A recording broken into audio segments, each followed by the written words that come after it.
National grid में खराबी। कराची से मुल्क के बेशतर हिस्सों में बिजली का बड़ा ब्रेकडाउन। कराची में बिजली का ब्रेकडाउन हक्कू जामशुरो ट्रांसमिशन लाइन की ट्रिपिंग की वजह से हुआ, जिसके बायस इलेक्ट्रिक के तमाम फीडर्स बंद हो गए। तर्जमान के इलेक्ट्रिक का कहना है कि वापटा से कराची को बिजली की फराहमी मुअत्तल हो गई, जिसके बायस पूरे शहर को बिजली की सप्लाई बंद हो गई, जबकि मुल्क के दीगर शहरों में भी बिजली की अदम फराहमी की इतलात मौसूल। तर्जमान का मजीद कहना है कि बिजली बंदिश की वजूहात की तहकीकात के साथ टीम्स बहाली के लिए जबकि सार्फिन मजीद रहनुमाई के लिए इलेक्ट्रिक के सोशल मीडिया प्लेटफॉर्म से राब्ता कर सकते हैं। उनका मजीद कहना था कि बिजली की बहाली का अमल शुरू किया जा चुका है, ताहम बहाली में अंदाजन 5 घंटे लग सकते हैं।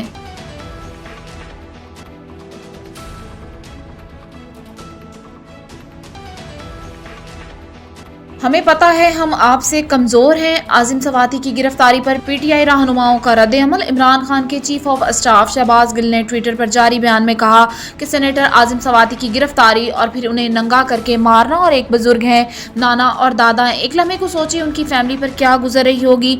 उन्होंने कहा कि हमें पता है हम आपसे कमजोर हैं, कुछ नहीं कर सकते, इसलिए आपसे इस्तदा है कि मुझ समेत पार्टी के किसी जवान को पकड़ लें, लेकिन बुजुर्ग को नंगा ना करें। फवाद चौधरी ने कहा कि आजिम सवाती पर तशद्दुद की खबरें परेशान कुन है। सियासी कैदियों पर तशद्दुद पाकिस्तान में एक नया मामूल बन गया। दूसरी जानिब शीरी मज़ारी ने भी आजिम सवाती की गिरफ्तारी की सख्त मजम्मत की और हैरानी का इजहार करते हुए कहा कि सिर्फ ट्वीट्स के लिए। उन्होंने मजीद कहा कि संजीदगी से ये अब जमहूरियत का खात्मा है।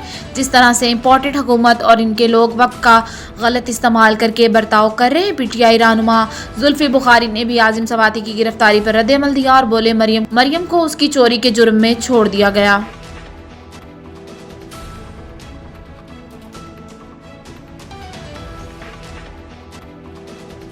FIA मनी लॉन्ड्रिंग केस में बरी होने पर हमजा शहबाज का रद्द-ए-अमल। मुस्लिम लीग नून के रहनुमा हमजा शहबाज ने FIA मनी लॉन्ड्रिंग केस में बरी होने पर रद्द-ए-अमल देते हुए कहा कि मनी लॉन्ड्रिंग के झूठे मुकदमे में अदालत ने वजीर आजम शहबाज शरीफ और मुझे बाइज्जत बरी किया। सियासी बुनियादों पर कायम मुकदमे में मुझे तकरीबन 20 माह कैद में रखा गया। हक, सच और दयानतदारी की अजीम कामयाबी हुई। FIA मनी लॉन्ड्रिंग केस में बरी होने पर एक बयान में साबिक वजीर आला पंजाब हमजा शहबाज ने कहा कि अल्लाह के फजल से हम एक मर्तबा फिर सुरखरू हुए हैं। हमने इन झूठे मुकदमात का आमर्दी से मुकाबला किया। उन्होंने कहा कि इमरान न्याजी के मां पर बने आए झूठे केसेस से कौम का वक्त, पैसा और इदारों की साख भी मजरूह हुई। मुल्क की अदालतों से पहले बरतानिया की नेशनल क्राइम एजेंसी ने भी शहबाज शरीफ को क्लीन चिट दी थी।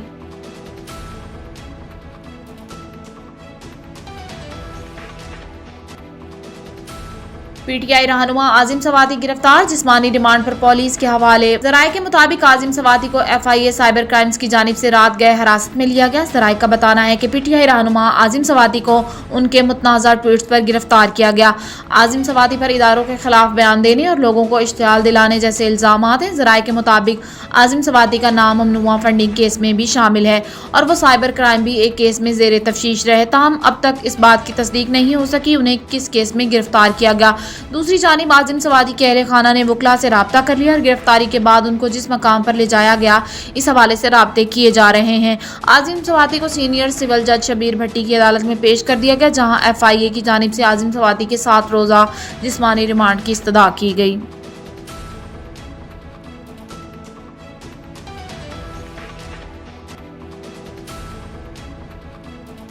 बस हादसे में जाँ बाग अफराद की लाशें एडी मरकज से आबाही इलाकों को रवाना। हादसे के हवाले से मोटरवे M9 के कमीडिएटेड ऑफिसर सैयद फरहान अहमद ने मीडिया से बातचीत करते हुए बताया कि हादसे का शिकार बस नए मॉडल की थी, जबकि बस का इमरजेंसी डोर भी ठीक काम कर रहा था और रफ्तार भी कानून के मुताबिक थी। इब्तदाई रिपोर्ट के मुताबिक बस के ऊपरी हिस्से में एयर कंडीशन में शॉर्ट सर्किट के बायस आग लगी। बस के अगले हिस्से में सवार मर्द और बड़ी उम्र की खवातीन इमरजेंसी दरवाजे से उतरने में कामयाब हो गए। ताहम ऊपरी हिस्से में सवार तकरीबन 20 साल तक की उम्र की खवातीन और बच्चे आग की लपेट में आ गए, जिनमें से 8 खवातीन और बच्चे मौका पर जाँ बाग, जबकि दीगर 10 खवातीन और बच्चे अस्पताल पहुंचने पर दम तोड़ चुके थे।